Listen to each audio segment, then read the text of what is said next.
My name is Marcus, a 32-year-old software developer from Chicago, whose life changed overnight when I hit the lottery for $800,000.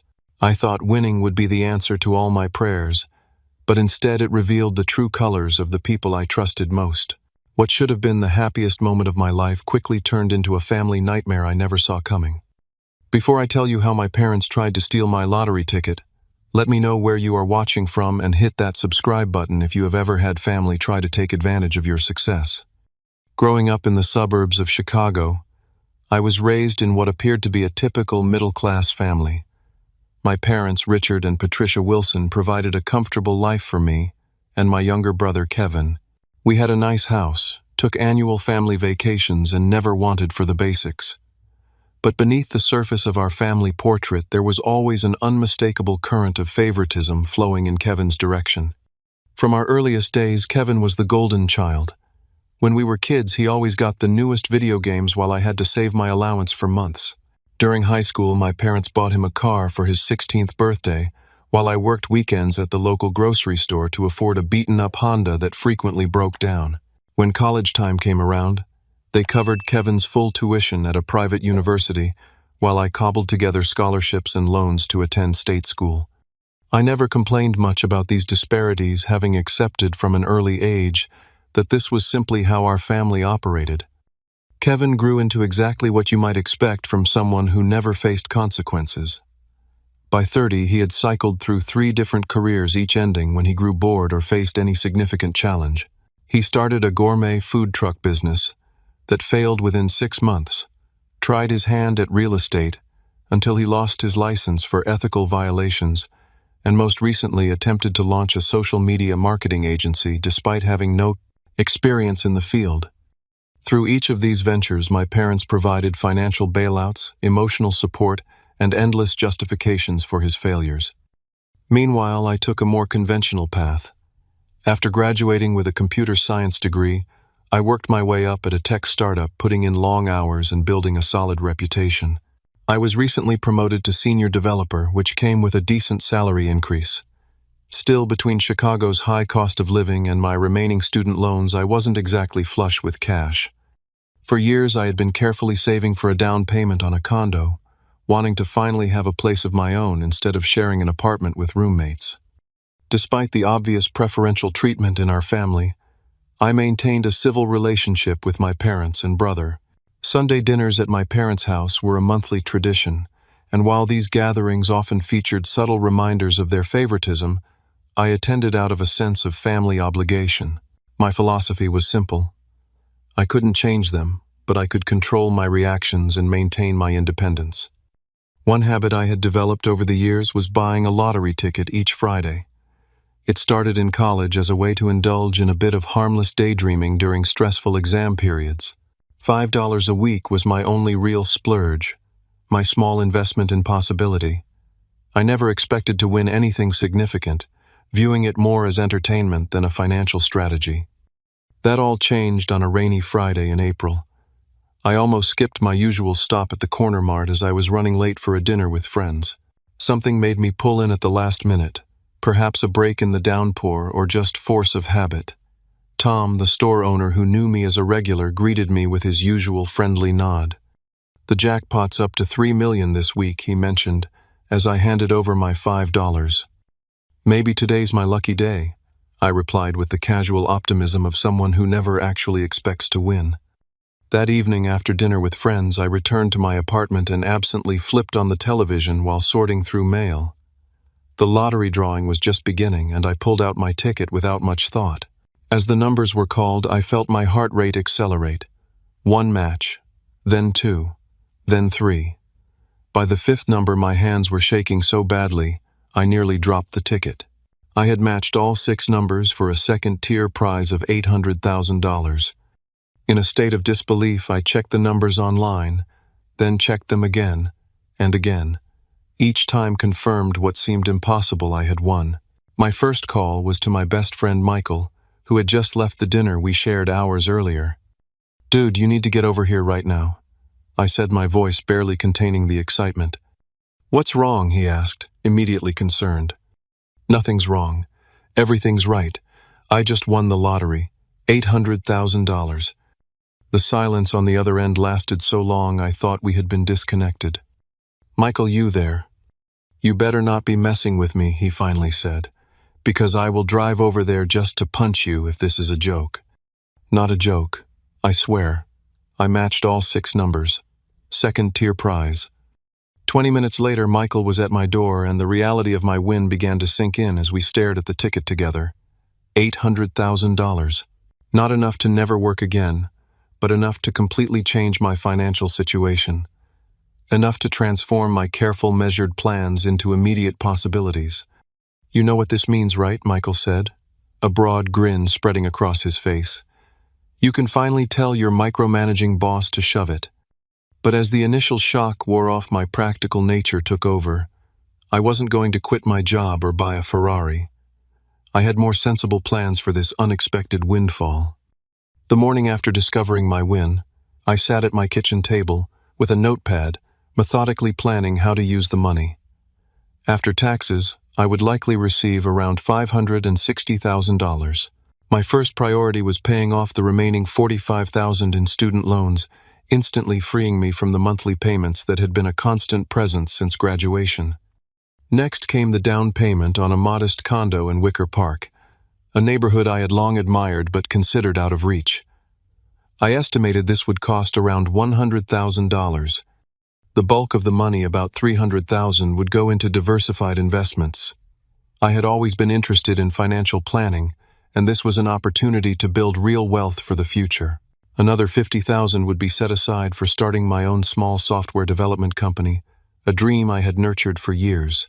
I allocated $20,000 for a trip to Japan, a country whose culture and technology had fascinated me since childhood. Finally, I decided to donate $25,000 to a local nonprofit that taught coding skills to underprivileged youth. These plans felt responsible yet satisfying, balancing immediate enjoyment with long-term security. For the first time in my life, I felt a sense of complete financial freedom, not in the sense of unlimited resources, but in the ability to make choices without constant constraint.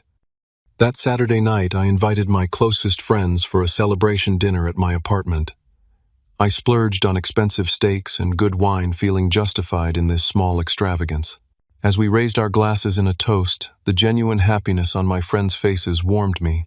These were people who had been there during my struggles, who had never asked for anything but my friendship, and who now celebrated my good fortune without a hint of envy.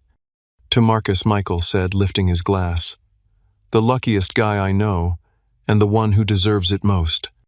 As the evening progressed, the conversation inevitably turned to my plans for collecting the winnings and managing the publicity that might come with it. "You should keep this quiet until the check clears," advised Sarah, who worked in banking. "Lottery winners become targets the minute the news gets out. And maybe consider claiming it anonymously, if your state allows it," added Daniel, an attorney. "The fewer people who know, the better." "What about your family?" Michael asked, knowing the complicated dynamics at play. "Are you planning to tell them?" I hesitated. Despite our strained relationship, the thought of keeping such significant news from my parents and brother felt wrong. Family was family after all. "I think I have to tell them," I said finally. "They're going to find out eventually, and I'd rather they hear it from me." Michael gave me a concerned look. "Just be careful. Money changes people, and from what you've told me about your brother." I know, I sighed. "But maybe this will be different. Maybe they'll just be happy for me." My friends exchanged glances, but said nothing more on the subject. As they left that night, each hugged me a little tighter than usual, as if sensing the challenges that might lie ahead. Over the next few days, I noticed an uptick in social media activity from relatives I rarely heard from. A second cousin commented on my profile picture after years of silence. An aunt I saw only at funerals suddenly sent a friend request. These small interactions triggered a mild uneasiness, making me wonder if news of my win had somehow leaked. Then came a text from Kevin. "Hey bro, we should catch up soon. Family's gotta stick together, right?" The message was innocuous enough, but something about the timing and the unusual sentiment made my stomach tighten. Kevin and I texted occasionally about family gatherings, but he had never expressed such familial devotion before. Still, I tried to dismiss my concerns as paranoia. Surely my own brother wouldn't see me as just a potential source of cash. Despite these small warning signs, I remained hopeful that my family would respond with the same genuine happiness my friends had shown. Perhaps this windfall would even heal some of the old wounds between us. With this optimistic outlook, I decided to share my news at the upcoming Sunday dinner at my parents' house. The following Sunday, I arrived at my parents' suburban home feeling a mix of excitement and apprehension. The familiar brick two-story looked exactly as it had throughout my childhood, a physical reminder of both comfort and complicated memories. My mother answered the door in her usual Sunday best pearl earrings catching the afternoon light. "Marcus, you're early," she said, accepting my brief hug. "Your father's watching golf in the den, and dinner's not for another hour." "Actually, Mom, I have some news I wanted to share with both of you before Kevin arrives." Something in my tone must have conveyed the importance of my announcement because she immediately called for my father. As we settled in the living room with its too formal furniture that had always been more for show than comfort, I took a deep breath. "I wanted you both to know that something amazing happened." I began, unable to keep a smile from spreading across my face. "I won the lottery last Friday, $800,000. Their reactions seemed genuine at first. My mother gasped and pressed her hand to her chest. My father's eyebrows shot up, his usual stoic expression giving way to surprise. "Marcus, that's wonderful," my mother exclaimed, moving to embrace me. "What incredible luck." "Congratulations, son," my father added with a firm nod. "That's quite a windfall." For a brief shining moment, it felt like the family moment I had hoped for, simple happiness at my good fortune, without complications. But that moment was short-lived. "Have you thought about what you'll do with it?" my father asked, leaning forward with sudden interest. Before I could answer, he continued, "Smart planning is essential with this kind of money. You know your brother has been struggling with that business of his." And there it was, the pivot I should have expected. Not even 5 minutes of celebration before Kevin became the focus. "Yes," my mother chimed in. "Kevin was just telling us last week about the daycare expenses for the twins, and college funds need to be started early these days." I felt a familiar sinking feeling. Kevin's twins, my niece and nephew, were adorable 3-year-olds who had become the center of my parents' world since their birth. While I certainly didn't begrudge the children anything, the speed with which my parents had steered the conversation toward Kevin's needs was disappointing, if not surprising. "I've actually made some plans already," I said, trying to maintain my enthusiasm.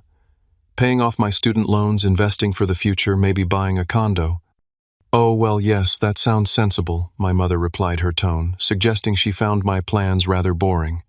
"But family is the best investment, don't you think?" Before I could respond, the doorbell rang, announcing Kevin's arrival. My mother hurried to answer it, clearly eager to share my news. I heard her excited whispers in the hallway, followed by Kevin's voice rising in surprise. Moments later, my brother entered the living room, his wife Amanda trailing behind him. Kevin, as always, commanded the room with his presence.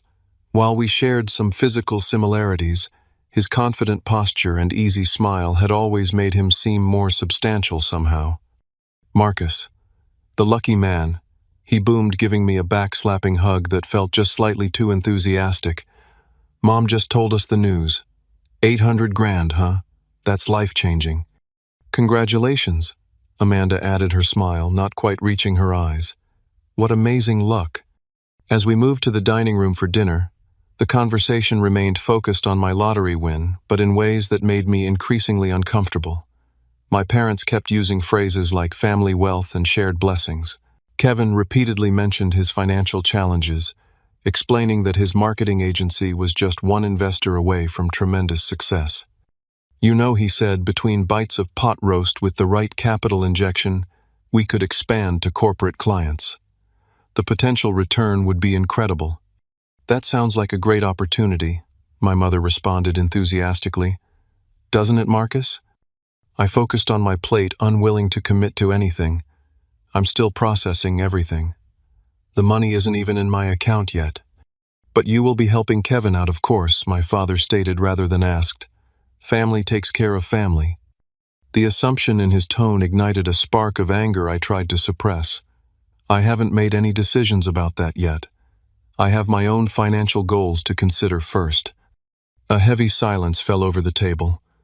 My mother broke it with a forced laugh. Well, of course you do, dear. But after those are taken care of, there should be plenty left to help your brother get on his feet. Those children need security. Kevin nodded solemnly. The twins' preschool tuition is killing us, and Amanda had to cut back her hours to care for them when they had those ear infections last month. The rest of the dinner continued in this vein with increasingly direct suggestions about how I should distribute my winnings. By the time dessert was served, my parents and Kevin seemed to have mentally allocated at least half of my lottery prize to various family needs, all of which centered around Kevin, Amanda, and the twins. When I attempted to explain my carefully thought-out plans for the money, my parents exchanged glances that clearly communicated their disapproval of my selfishness. Kevin looked genuinely confused that I wasn't jumping at the chance to solve his financial problems. I just don't understand why you need $300,000 in investments when that money could help put the twins through college someday, he said, shaking his head as if I was being completely unreasonable. The final straw came when Amanda began discussing private school options they were considering for the twins' schools with tuition rates that would conveniently align with regular contributions from a generous uncle. I stood up abruptly, nearly knocking over my water glass. I need to head out. Early meeting tomorrow. But you haven't had coffee yet, my mother protested. Another time, I said, already moving toward the door. Thanks for dinner. As I drove home, a profound sense of disappointment settled over me. I had hoped, perhaps naively, that my good fortune would bring joy to my family without strings attached. Instead, it had taken less than an hour for them to view me as little more than a financial resource to be tapped for Kevin's benefit. The familiar dynamics of our family had not changed. They had only been magnified by the prospect of money. 3 days after the uncomfortable family dinner, I returned home from work to find my parents' car parked outside my apartment building. This was unusual, as they rarely visited my place, generally preferring I come to them. With a sense of foreboding, I climbed the stairs to my third-floor unit. They were waiting in the hallway, my father standing stiffly while my mother nervously adjusted her purse strap. Their expressions were a mix of determination and rehearsed concern that immediately put me on edge. "Mom, Dad, this is unexpected," I said, unlocking my door and gesturing them inside. "Is everything okay?" "We need to talk, Marcus," my father said, his tone reminiscent of childhood scoldings. They followed me into my modest apartment, taking in the surroundings with subtle disapproval. My mother perched on the edge of the sofa, while my father remained standing, arms crossed. "We've been thinking about your situation," he began without preamble, "and we've come to a decision about how this should be handled." "My situation," I repeated, already feeling my defenses rise. "You mean my lottery winnings?" "Yes," my mother interjected, her voice taking on the placating tone she often used during family conflicts. "We know this is exciting for you, but we need to discuss what's best for the family as a whole." My father nodded firmly. "Kevin has responsibilities you don't have. He has children to provide for, a mortgage, business debts that are creating significant stress. And the twins need stability," my mother added. "Their future education, proper health care, all those things require planning and resources." I sat down slowly, already seeing where this conversation was heading. "I understand Kevin has responsibilities, but those are his responsibilities, not mine." My father's expression hardened. "That's a very selfish attitude, Marcus. Family supports each other. Your brother would do the same for you if situations were reversed." I bit back a laugh at this blatant falsehood. Kevin had never sacrificed anything for me, and we all knew it. "What exactly are you asking me to do?" I asked, though I already knew the answer. My father straightened his shoulders. "We think the fair thing would be for you to give half of your winnings to your brother. $400,000 would make a tremendous difference in their lives, while you'd still have plenty for yourself." The bluntness of the demand stunned me into momentary silence. They weren't suggesting a small gift or loan, but literally half of my winnings. "That's not going to happen," I finally said, my voice quiet but firm. "I have plans for that money, plans I've thought through carefully."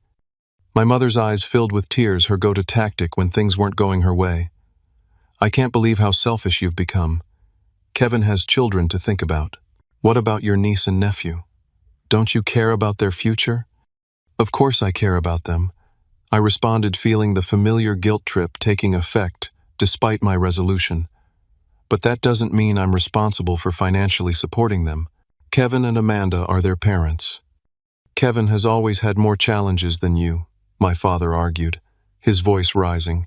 You've always had an easier time, more natural abilities. This is your chance to even things out a bit. I stood up, anger finally overtaking my usual conflict avoidance. Even things out? Are you serious?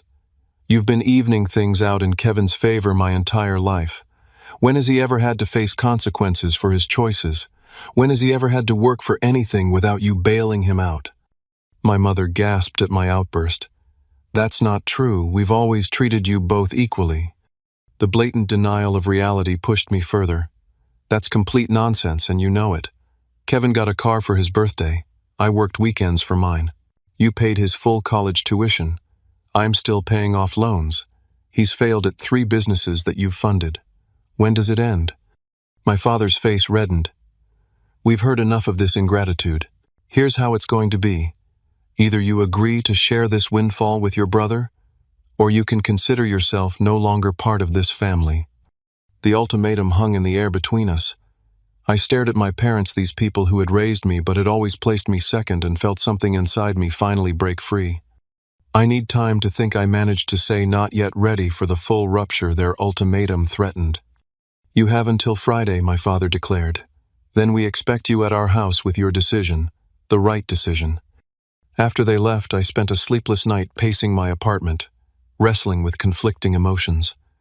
The rational part of me knew I was being manipulated and taken advantage of, yet decades of family conditioning made it difficult to stand firm against their pressure. I kept hearing my mother's voice asking if I really cared about my niece and nephew, kept seeing my father's disappointed expression. Around 3 in the morning, I called Michael, who answered groggily but listened as I poured out the whole situation. They're trying to rob you, man, he said bluntly when I finished. This isn't about family. It's about using you as an ATM, just like they always have. But what if they really do cut me off, I asked, voicing my deepest fear. They're still my parents. Kevin's still my brother. Are they though? Michael challenged. In any way that matters. Family supports each other, yeah, but that support should go both ways. When have they ever put your needs first? His question hung in the air as I struggled to come up with even one clear example. The next day, I researched family conflicts over lottery winnings online, finding countless stories of relationships destroyed by money. The pattern was always the same: initial excitement followed by escalating demands followed by permanent rifts when those demands weren't met.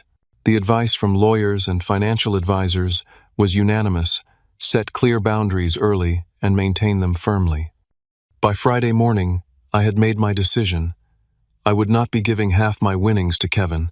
I would offer a one-time gift of $25,000 for my niece and nephew's education fund, a generous gesture that wouldn't compromise my financial security. With this compromise in mind, I drove to my parents' house that evening, mentally preparing for another difficult conversation. When I arrived, I was surprised to find Kevin's car already in the driveway. Entering without knocking, as was family custom, I found my parents, Kevin and Amanda, sitting in the living room, arranged almost like a tribunal awaiting my appearance. Marcus. My mother greeted me with unusual formality. We're glad you've come to your senses. The presumption that I had already capitulated to their demands immediately raised my hackles. I've made a decision, but you shouldn't assume you know what it is. Kevin leaned forward, an eager expression on his face. Look, bro, I've been thinking about how to invest the money. I've got a solid business plan that could benefit both of us. Amanda nodded enthusiastically. And we've already toured Brighton Academy for the twins. It's perfect for them, but the deposit is due next month. I stared at them incredulously.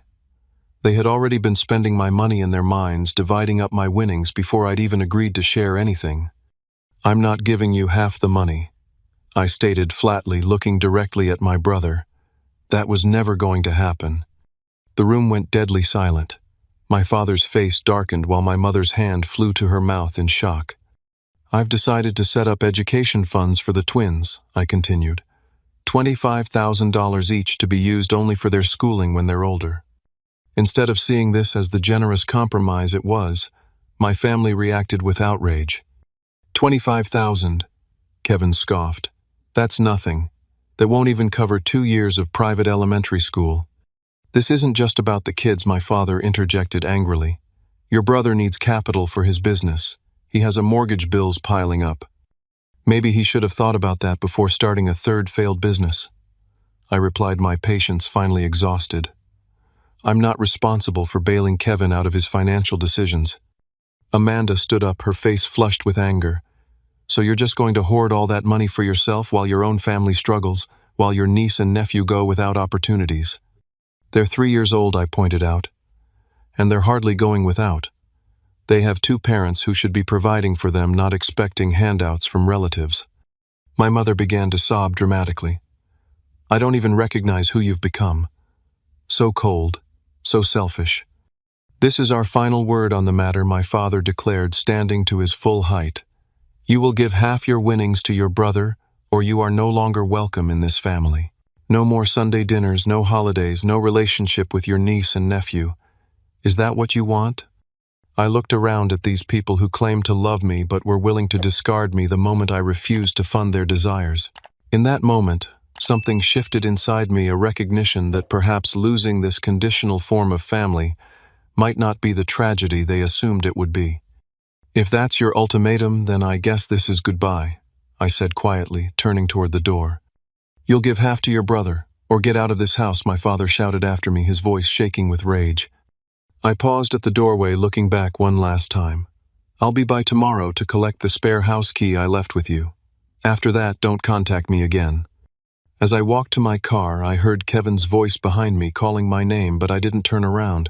The weight of decades of unequal treatment, of always being the responsible one, yet never the favored one, propelled me forward. For the first time, I was choosing myself over their demands, and despite the pain, it felt like freedom. The next morning, I drove back to my parents' house, hoping to retrieve my spare key and make a clean break without further drama. I had called ahead twice, but no one answered, which was unusual for a Saturday morning when my parents typically lingered over coffee and the newspaper. Their cars were in the driveway, however, indicating they were home. After knocking several times with no response, I remembered to hide a key under the stone turtle in the garden, a family secret from childhood.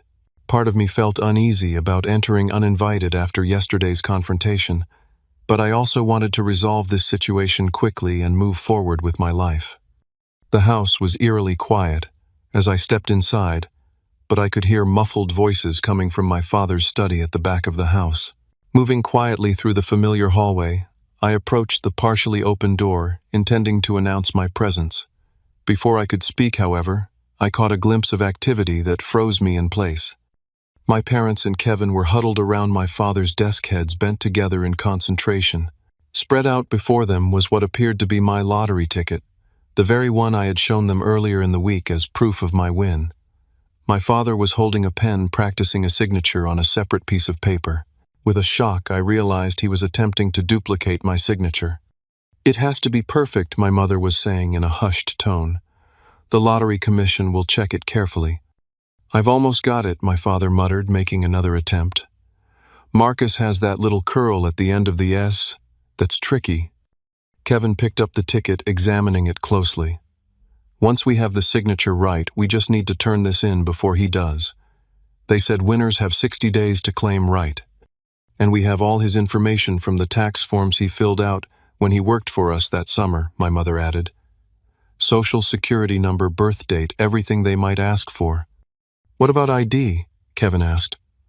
Won't they need that? My father waved dismissively. I'll say I forgot it and have to come back. By then, we'll have figured something out. Maybe that old fake ID you had in college could be altered.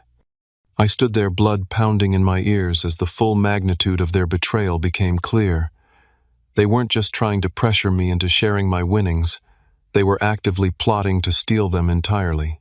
The people who had raised me, who should have protected me from harm, were conspiring to commit fraud and identity theft against their own son. Unable to contain my shock any longer, I pushed the door open fully. What the hell do you think you're doing? 3 heads snapped up in unison, faces registering alarm, and then guilt as they realized they had been caught. My mother recovered first, hurriedly trying to gather the papers on the desk. "Marcus, we didn't hear you come in," she stammered, her voice unnaturally high. "Clearly," I replied coldly, stepping into the room. "Were you planning to forge my signature and steal my lottery ticket? My own family?" Kevin had the decency to look ashamed, but my father's expression quickly shifted from surprise to defiance. "We were trying to help you make the right decision," he said, attempting to sound authoritative despite being caught in the act. "Sometimes children need guidance to do what's best for the family." "Guidance," I repeated incredulously. "This isn't guidance. This is theft. This is fraud. This is a crime that could send all of you to jail." My mother's eyes filled with tears. "You're overreacting, Marcus. We were just trying to ensure Kevin and the twins got the support they need. You were being so stubborn, so selfish." "Give me the ticket," I demanded, holding out my hand. "Now." Kevin clutched the ticket protectively. "We're your family. That money should benefit all of us, not just you. The twins need." "The twins, the twins, the twins," I exploded, my voice rising. "I'm sick of hearing about what the twins need. What about what I need? What about basic respect from my own family? What about not having my own parents try to steal from me?" My father stood up, his face reddening. "Watch your tone, young man. Everything we've done has been for this family. You've always had advantages Kevin didn't have. You owe him this." The absurdity of his statement in the midst of their criminal activity was almost laughable. "I owe him, for what exactly? For being your favorite, for never having to work for anything, for having you bail him out of every bad decision." "That's not fair," Kevin protested. "I've had struggles you know nothing about." "Hand over the ticket," I repeated, ignoring his self-pity. "Or I'm calling the police right now and reporting it stolen." My mother gasped. "You wouldn't call the police on your own family? You stopped being family the moment you decided to steal from me," I replied, surprised by how calm I felt despite the situation. "The ticket, now." After a tense standoff, Kevin reluctantly handed over the ticket, which had been crumpled in his tight grip. I examined it carefully, confirming it was indeed my winning ticket, though now somewhat damaged. "You should know," I said, tucking the ticket safely into my wallet, "that this little scheme would never have worked anyway. I already registered my win with the Lottery Commission. They have my information on file, including a scan of the ticket. Even if you had managed to forge my signature perfectly, you would have been caught immediately." The color drained from my father's face as the reality of what they had attempted and how badly it could have backfired began to sink in. "We were desperate," my mother whispered, as if that explained everything. "Kevin's business is about to go under. The bank is threatening foreclosure on their house. The twins might lose their preschool placement." "And your solution was to commit a felony?" I asked, genuinely bewildered by their thinking. "To steal from your own son, to risk going to prison." "It's not stealing if it stays in the family," my father insisted, though his voice lacked conviction. I laughed without humor. "That's not how the law works, Dad.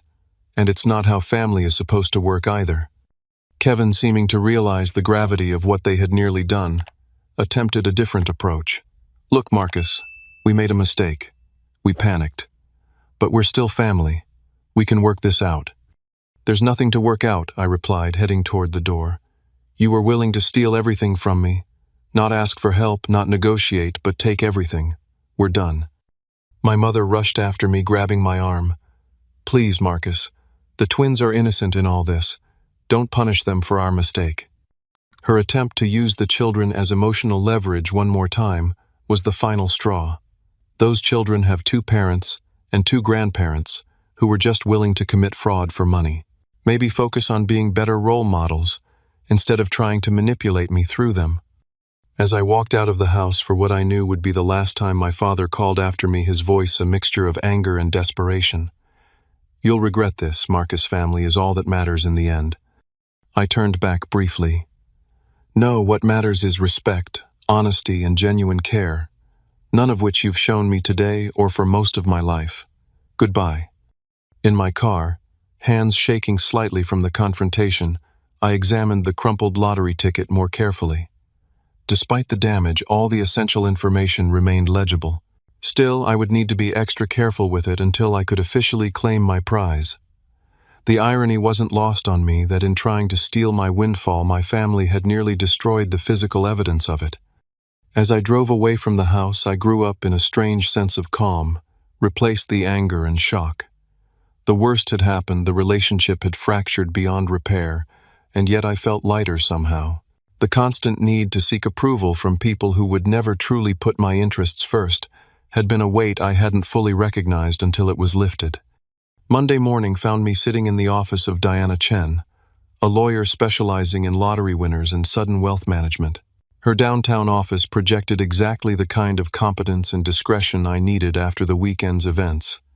"So your family attempted to forge your signature and claim your winnings," she summarized after I explained the situation. "And you're concerned they might make further attempts to access your money?" "Yes," I confirmed. "I don't think they'll try anything with the lottery commission now that they know I've registered my win, but I'm worried about what might happen once the money is in my account." Diana nodded, making notes. "Unfortunately, your concerns are valid. Lottery winners often face exactly this kind of family pressure and sometimes outright fraud. Here's what we're going to do." Over the next hour, she outlined a comprehensive plan to protect my assets. First, we would file a police report documenting the attempted theft, creating an official record without necessarily pressing charges unless further attempts were made. Next, she would help me set up a revocable trust to hold the lottery winnings, providing an additional layer of security. Finally, she recommended changing all my passwords, setting up two-factor authentication on financial accounts, and placing a freeze on my credit to prevent unauthorized applications. "What about claiming the prize?" I asked. "The ticket is a bit damaged now." "I'll accompany you to the lottery commission," she assured me. "I've handled similar situations before. As long as the barcode and numbers are legible, there shouldn't be an issue, especially since you've already registered your win." After leaving the lawyer's office, I headed to the police station to file the report. The officer taking my statement seemed unsurprised by the family conflict. "Happens more often than you'd think," he commented as he typed. "Money brings out the worst in people, especially family. You did the right thing coming in." With the legal protections in place, I took the additional step of changing my phone number and temporarily moving in with Michael, who had immediately offered his guest room when I called to update him on the situation. "Stay as long as you need," he insisted, helping me carry in the essential items I'd packed. "My place isn't fancy, but at least no one here is trying to steal your lottery ticket." Over the next week, the messages from my family began pouring in, first as angry accusations, then shifting to tearful apologies as they realized the severity of their actions. My mother left voicemails claiming she was having chest pains from the stress. My father sent emails attempting to minimize what had happened as a momentary lapse in judgment. Kevin tried multiple approaches, from angry demands to pitiful pleas about his children's future. I read or listened to each message but responded to none. Diana had advised against any communication that might be construed as forgiveness or acceptance of their behavior, as it could complicate matters if legal action became necessary later. The most disturbing development came when Kevin showed up at my workplace, unannounced, causing a scene in the reception area until security escorted him out. After that incident, I took a 2-week leave of absence, using some of my accumulated vacation time to focus on finalizing the lottery claim and finding a new place to live. With Diana accompanying me, I presented my damaged but valid ticket to the lottery commission. As she had predicted, the registration I had already completed helped smooth the process, and after verifying my identity and the ticket's authenticity, I was officially confirmed as the winner of $800,000. Following the advice of both Diana and the financial advisor she had connected me with, I opted for minimal publicity. The lottery commission would release my name as required by law, but I declined the standard photo opportunity with the oversized check and gave no interviews. Despite these precautions, extended family members and old acquaintances began reaching out almost immediately after the win became public. Distant cousins suddenly remembered our childhood bond. A high school classmate I hadn't spoken to in 15 years messaged about an amazing investment opportunity. Each contact reinforced the wisdom of the protective measures I had put in place. My parents, seemingly realizing their direct approaches weren't working, enlisted various family members to contact me on their behalf. My aunt called to tell me my mother was devastated and not eating. An uncle emailed to say the family would never be whole until I forgave them. Even my elderly grandmother was recruited to leave a guilt-inducing message about family forgiveness being a virtue. Throughout this barrage, I maintained my silence, focusing instead on moving forward with my life. With my financial advisor's help, I allocated the funds according to my original plan, with one significant change. Instead of the $25,000 for each of my niece and nephew, I established anonymous scholarships at a planned local community college for students facing financial hardship. 3 weeks after claiming my prize, I found a modest but comfortable condo in a neighborhood I loved, far enough from my parents' home to make unexpected visits unlikely. The process of furnishing it and making it my own became a form of therapy, each decision a small assertion of independence and self-care. Michael and my other close friends formed a protective circle around me during this transition, helping with the move, organizing a housewarming gathering, and providing the emotional support my family had failed to offer. In their genuine happiness for my good fortune and respect for my boundaries, I found a chosen family that valued me for who I was, not what I could provide. On social media, my parents had taken to portraying me as the villain in our family drama, posting vague but pointed comments about ungrateful children and the importance of sharing blessings. These digital guilt trips only strengthened my resolve to maintain distance from their toxic influence. As weeks turned into months, I gradually established a new normal. I continued working at my job, finding satisfaction in the routine and the respect I had earned there through years of dedication. The knowledge that I no longer needed the paycheck to survive gave me a new confidence in professional situations, allowing me to take creative risks and speak up more in meetings. With part of my investment fund, I began taking steps toward my dream of starting a small software development company, registering a business name, and beginning to build a portfolio of potential projects. This productive focus helped channel my energy away from family drama and toward a positive future. Perhaps most significantly, I started therapy to address the long-standing patterns of family dysfunction that had culminated in the lottery incident. For the first time, I fully examined the impact of always being the less favored child and the unhealthy dynamics that had shaped my relationships and self-image. What your family did was an extreme version of something that had been happening your entire life, my therapist observed during one session. They were taking from you emotionally and now financially, without genuine concern for your well-being. This perspective helped me see that maintaining distance wasn't about punishment or revenge, but about protecting myself from a harmful pattern that would likely never change. With this understanding came a gradual release of guilt and a growing sense of peace with my decision to prioritize my own well-being. 6 months after the lottery win, I looked around at my new life, built on my own terms and protected from those who had tried to exploit me, and felt a deep sense of gratitude, not for the money itself, but for the clarity it had brought. Sometimes the most valuable things we gain aren't measured in dollars, but in the wisdom to recognize toxic relationships and the courage to walk away from them. 1 year after winning the lottery, my life had transformed in ways both expected and surprising. The financial changes were the most obvious. I was debt-free, owned my condo outright, and had established a healthy investment portfolio that would provide security for years to come.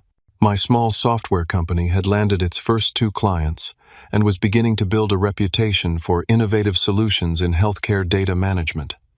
But the more profound changes were internal. The person I had become was more confident, more discerning about relationships, and more at peace with setting boundaries. I had developed a community of friends who supported each other's successes without expectation or envy. My therapist had recently suggested we reduce our sessions to monthly check-ins, noting the significant progress I'd made in recognizing and addressing unhealthy relationship patterns. On a crisp fall morning, almost exactly a year since the family confrontation, I met Michael for our traditional Saturday coffee at a neighborhood cafe. As we settled into our usual corner table, he slid his phone across to me, open to a social media post. "Thought you should see this," he said gently. No pressure to respond or anything. The post showed my parents' house with a sold sign in the front yard. The caption, written by a mutual acquaintance, expressed surprise at the Wilson family's sudden downsizing and included well wishes for their new chapter in a smaller home. "They sold the house?" I asked, genuinely surprised. The family home had been a point of pride for my parents for over 30 years. Michael nodded. "From what I hear through the grapevine, they had to. Apparently, Kevin's business finally went under completely, and they'd co-signed on some pretty substantial loans for him." I felt a complex mixture of emotions, not satisfaction at their misfortune, but a somber recognition of how predictable this outcome had been. For decades, my parents had enabled Kevin's financial irresponsibility, and eventually the consequences had caught up with all of them. "There's more," Michael added hesitantly. "Lisa from accounting ran into Amanda at the grocery store last week. She and Kevin are separated. She took the twins and moved in with her parents in Michigan." This news hit harder. Despite everything I cared about my niece and nephew, and the thought of their parents' separation added another layer of instability to their young lives. For a moment, I questioned my decision to maintain distance from the family, wondering if I could have helped prevent this outcome. "This isn't on you," Michael said, reading my expression accurately. "They made their choices long before the lottery ticket. All you did was refuse to be their safety net one more time." He was right, of course. My parents' financial problems weren't the result of my boundaries, but of their own long-standing pattern of poor decisions and enabling behavior. If I had given Kevin half my winnings as demanded, it would have only delayed the inevitable while depleting my own resources. Over the following weeks, I received several indirect attempts at contact from my parents. A family friend happened to mention they were struggling financially. My mother's sister called to tell me they had moved into a small apartment and were too proud to ask for help. Each message carried the clear subtext that I should step in and rescue them, just as they had always expected me to be the responsible one, while simultaneously favoring Kevin. After careful consideration and discussion with my therapist, I decided to respond in a limited way on my own terms. I sent a brief email to my parents with a link to a financial counseling service I had researched offering to pay for 6 months of sessions if they were interested in professional guidance for their situation. The offer was neither accepted nor acknowledged. Despite this continued dysfunction, I found myself increasingly at peace with the separation. The clarity that had come with distance allowed me to see our family dynamics with new eyes, recognizing patterns that had been invisible when I was enmeshed in them. My parents had always seen me as the strong, capable one who didn't need support, using that perception to justify directing all their resources and attention to Kevin. The lottery had simply brought this long-standing dynamic to its logical extreme. As I approached the anniversary of my win, I decided to honor the occasion by fulfilling one of my original plans for the money. I established a scholarship program at a local community college for students pursuing degrees in computer science who came from challenging family backgrounds. The application essay asked students to describe how they had overcome family obstacles to pursue their education, a theme that felt deeply personal to me. Reading through the first batch of applications, I was moved by stories of resilience and determination that echoed aspects of my own journey. Young people who had navigated family addiction, financial hardship, or emotional neglect to pursue their dreams reminded me that while we can't choose our birth families, we can choose how we respond to the hand we're dealt. One evening, as I sat on the balcony of my condo watching the sunset over the city skyline, I reflected on everything that had transpired since that rainy Friday when I bought the winning ticket. The money had changed my life, certainly, but not in the ways I had initially expected. More than financial freedom, it had given me the clarity to see relationships for what they truly were and the courage to create necessary distance from toxic dynamics. In the end, winning the lottery had cost me my family of origin, but it had given me something far more valuable: self-worth that wasn't tied to what I could provide for others, boundaries that protected my well-being, and the freedom to build a life based on genuine connection rather than obligation. The lesson wasn't that money changes people, but that it reveals who they already are. My parents and brother hadn't suddenly become entitled or manipulative when they learned about my winnings. They had simply revealed more clearly the dynamics that had always existed beneath the surface of our relationships. And in that painful revelation came the gift of truth, allowing me to finally free myself from patterns that had constrained me for decades. As the first stars appeared in the darkening sky, I felt a profound sense of gratitude not for the money itself but for the journey it had initiated. Sometimes the most valuable things we gain aren't the ones we can deposit in a bank account, but the wisdom to recognize what truly matters and the courage to build a life aligned with our deepest values. What would you have done in my situation? Would you have shared your lottery winnings with family members who had always taken you for granted? Or would you have held firm to your boundaries like I did? Leave a comment below sharing your thoughts.